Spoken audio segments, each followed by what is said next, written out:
Good morning, ladies and gentlemen. Welcome to this channel. So I still put my focus in matters Kisii County, and yesterday the senatorial candidate with the ODM ticket here in Kisii County, Honorable Richard Onyonka, responded to James Ongwae in a meeting. James Ongwae was present, telling him he had no mandate to attack Simba Arati and questioning him of his performance in the last 10 years.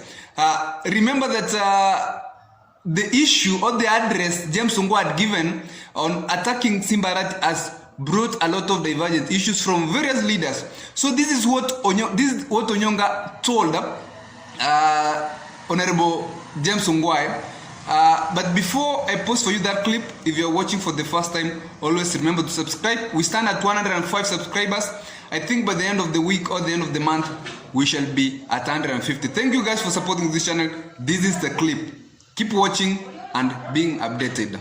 Categorically and explain to God, our former governor, Honorable James Ongwae, we respect you. We have been waiting for you to let us campaign without you showing who you want. But yesterday you told us you want everybody else except Simba Arati. Now today, Governor, I want to advise you. Education doesn't mean that you should speak good English.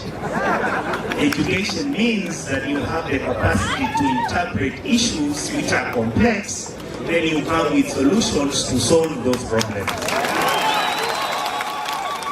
Given that you have believed that you've been educated, so we will judge you according to your performance.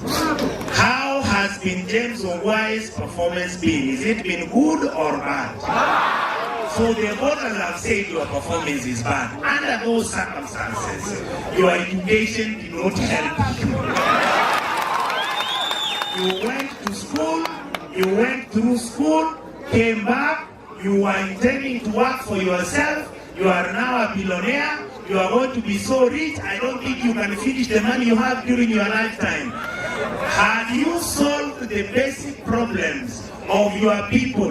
Alleviating poverty, making sure the factories pick up, the roads are done well, employing is fair and equitable, and you take care of all women in the hospitals and their medicine there, we would be singing your name and saying how you are a great man.